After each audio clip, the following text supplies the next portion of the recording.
Hi, hello. So, in today's video, I wanted to tell you about it's another chapter of my book, Piglet. It's a chapter entitled Tenant House. I'm going to tell you a little bit about my neighbors and my landlord.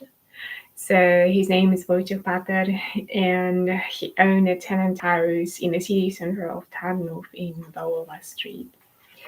So there was a story that my sister told me about regarding our landlord, and the story goes that he made a hole in a wall to somebody else's flat, and that person took a photo of him, and that photo landed in a newspaper because the landlord was standing in their tenant's house, in their tenant's flat. I'm sorry. We were told that we should move out, and it started with our neighbor who used to come over from time to time for a cup of coffee. Gosia Sorokiewicz used to come for a cup of coffee, and she told us that he arsoned her door, her entry door. But, my mother speculated if that was the truth or not. And after that story, supposedly everybody was told to move out. And after many, many years, I just came around to have a look at the tenant house because I used to like living there. And, my landlord told me that nobody asked him if they could stay. They just simply moved out, and the first neighbor to move out was Miss Wilkoszowa. Here comes also my mother with yet another story, because we had a very tiny flat over there, which was like 36 square kilometers. I don't know if I translated that well. And she told me that they were, we made this second floor, this mezzanine, to have like more space. And she told me that, it's good that we did that. And because of that mezzanine, we had to exchange the, electricity, so the cables in the walls. And if we hadn't done that, then, the flat would be on fire. But that may as well be just a made up story, just for the sake of saying or intimidating. Yeah, she uttered a lot of lies, especially in the period of the last 2 years in conversations with me. Right. What else did I want to tell you is that, when I came around to visit my landlord, he told me that, there was yet another man named with the surname Sorokiewicz who didn't want to open the door, so he threatened to make a hole in the wall, and then Sorokiewicz opened the door. So here comes a story of a sink that the landlord wanted to check on because he believed it was neglected. Yeah. So the story of my landlord is that the story that my sister heard is that he made the money in the USA and he bought a tenant house in Poland for the woman he loved. But, the circumstances made is that, there's no one in there after, about 14 flats got empty because we were told to move out. Then only one of the flats, a very tiny one, is rented for the office. And the rest of the flats are empty. And, it's been about 18 years has gone by, and the tenant house has been renovated since that. During the period of those 18 years, and those flats still stand still and empty. So my question was like, you have a tenant house.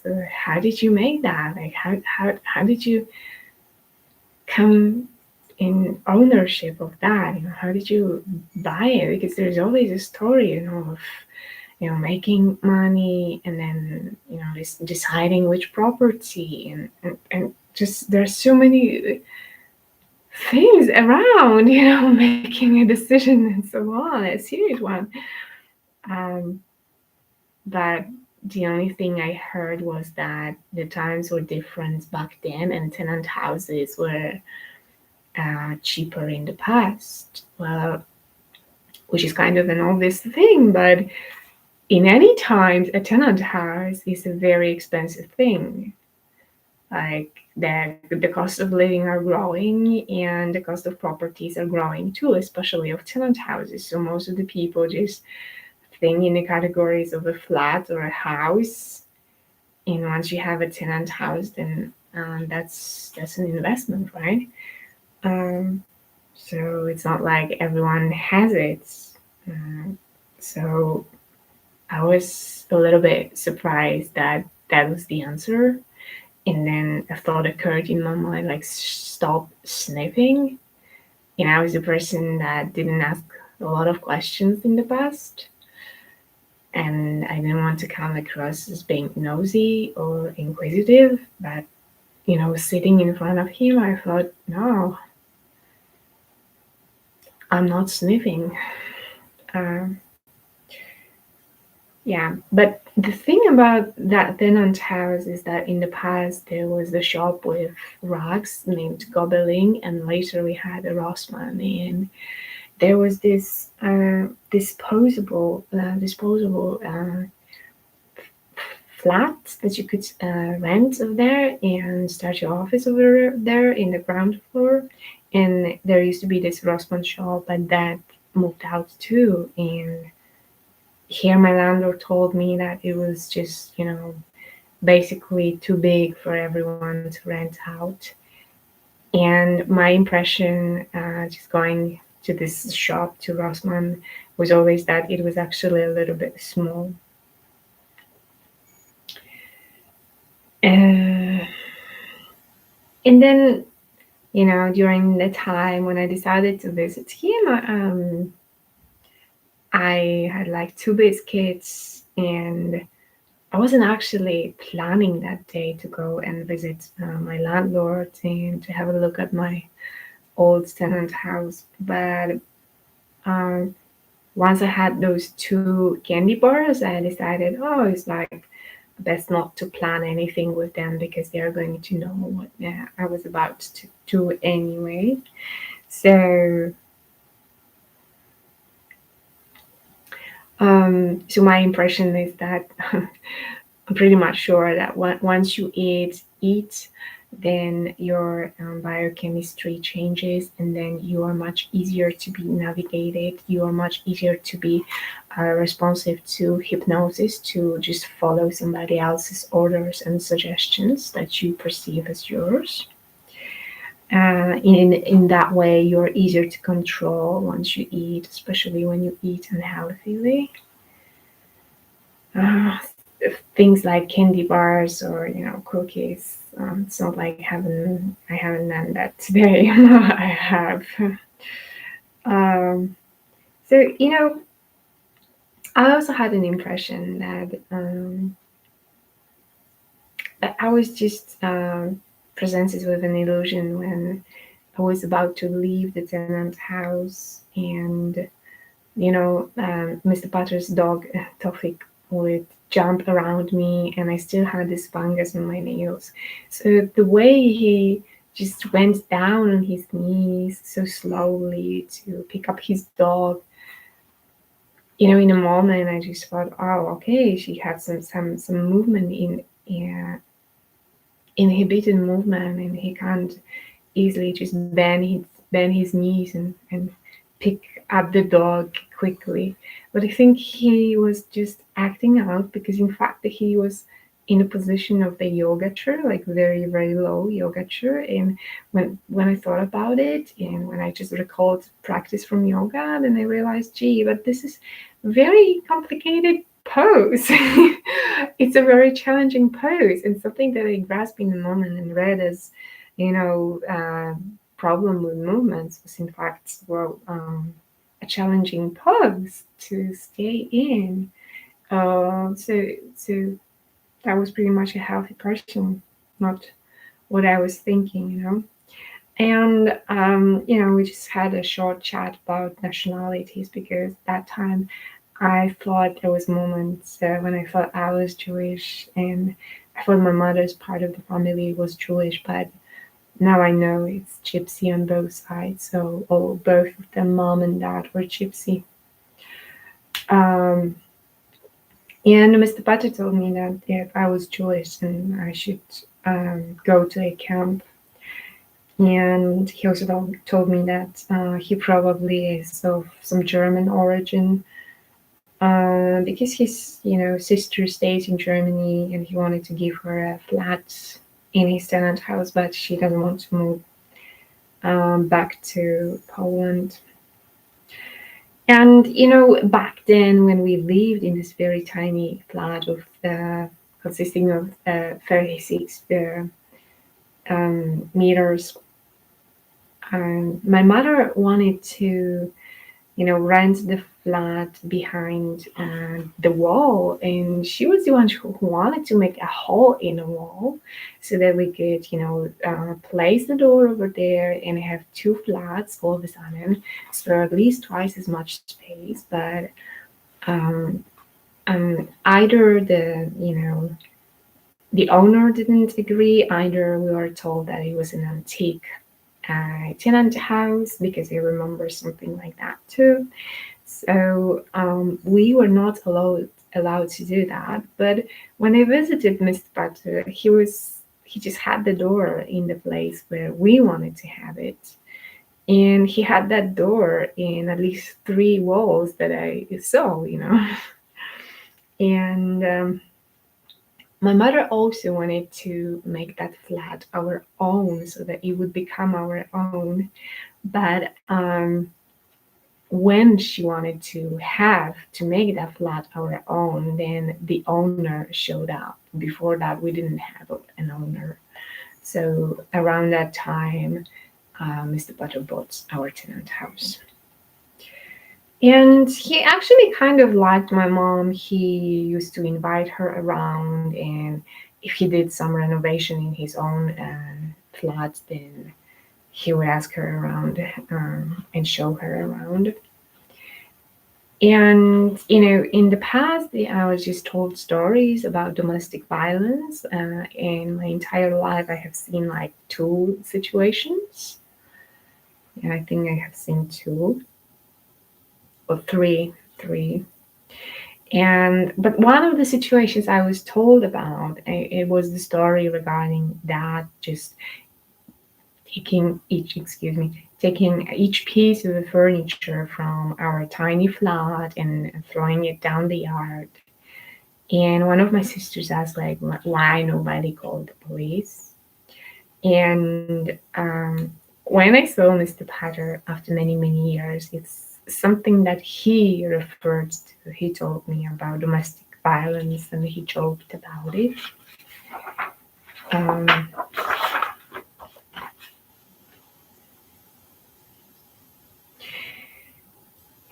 So as I told you, for now it just stands empty, and there is only one tax office over there in one of the flats that's being rented. And I used to come over there, and I used to use the service of Jacek Kotovich, the accountant. But I have to tell you that, well, I really am suspicious of what happened with the numbers in that tax office. So in the book, I gave you specific numbers, like, what was my tax revenue, what were my earnings, and also the salary. The salary I paid to my accountant was very, very low. He never asked for much money from me. I always thought it was because, the tenant house, the landlords used to like my mother, so maybe that was the reason. Nowadays, I think the reason is, I mean, with the gypsy, the reason is pretty much obvious. So if I'm the one to tell you that the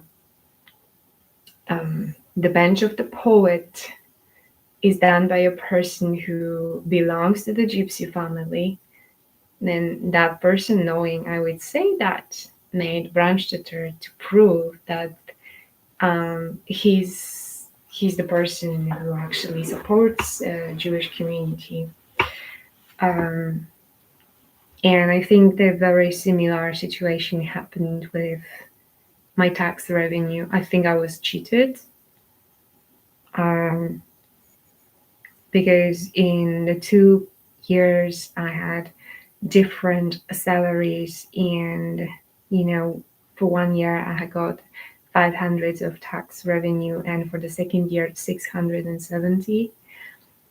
And I think the difference over here should be much higher, and I think it was just covered with the very low amount for the service of the accountant, because the accountant was very gave me a very, very attractive price, very, very low price. Yeah.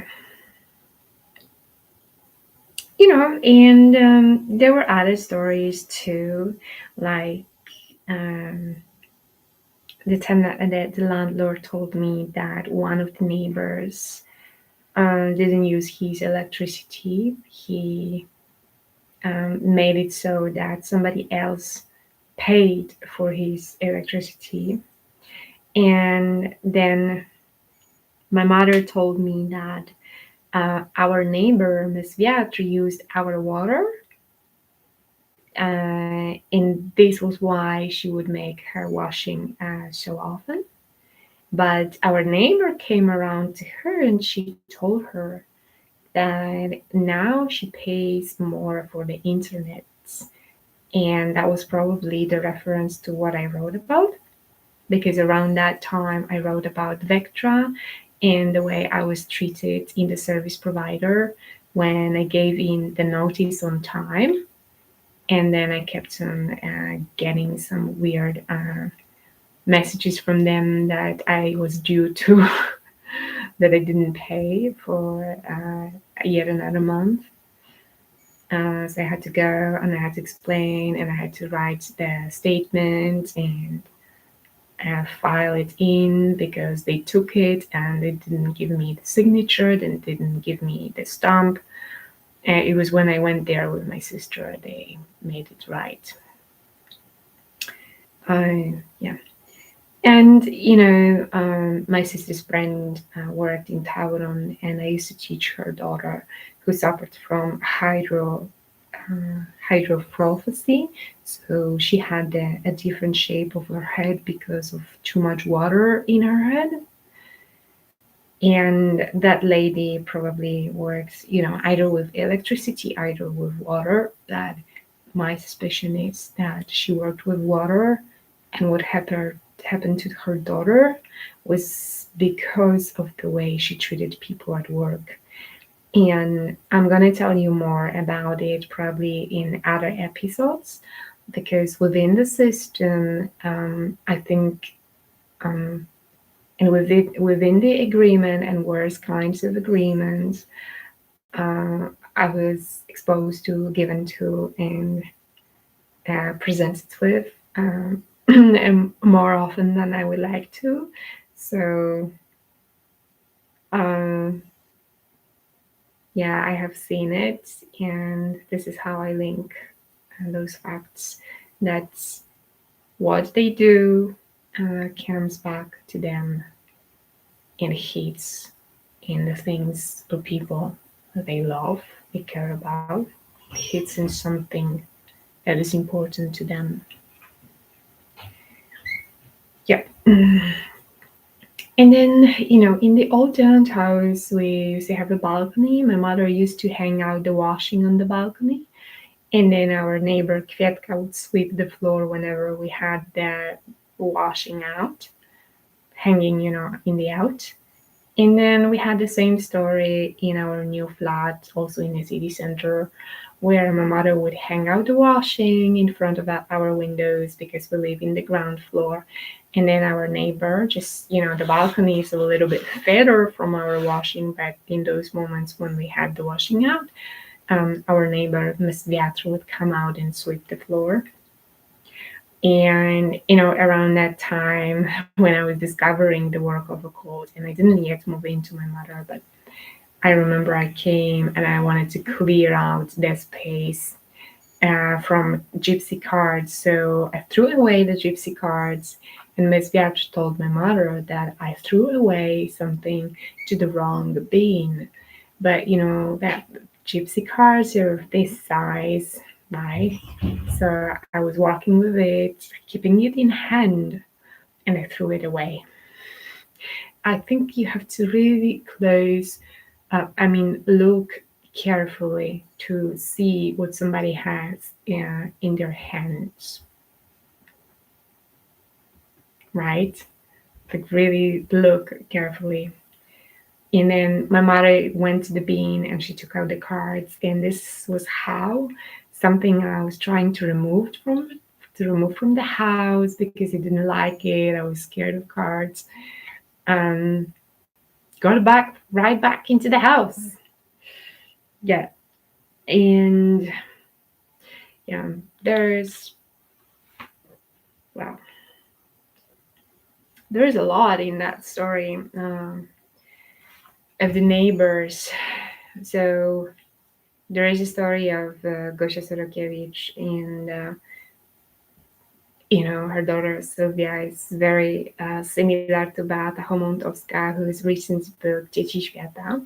So this was actually very much accidentally. I happened to go to that book event in JCC instead of going to the event about Jewish lawyers. I wanted to hear about that book too. And once I saw Beata Homontowska, I realized, oh my, she reminds me of Sylvia so much.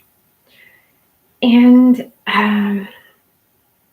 Sylvia was the one who used to go with me to the same class. And I think back then when we were children, we used to like each other, but he wasn't the one who was allowed to play with me. So he played with me I don't know, just several times, and just once I happened to visit him. And I remember my mother had a friend, Beata Małchleb, and she had a son, Patrick. So Patrick and Sylvia were very similar to each other, but Patrick was higher, taller than Sylvia was. And with regard to our neighbors, well, there was a neighbor called Zion, so hair, so it's almost like a bunny. There was a neighbor, Kvietka, so it's almost like a flower, surname that says flower. There was a neighbor called Wilkoszowa, so wolfy, or, a word that's modified of wolf. There was a neighbor,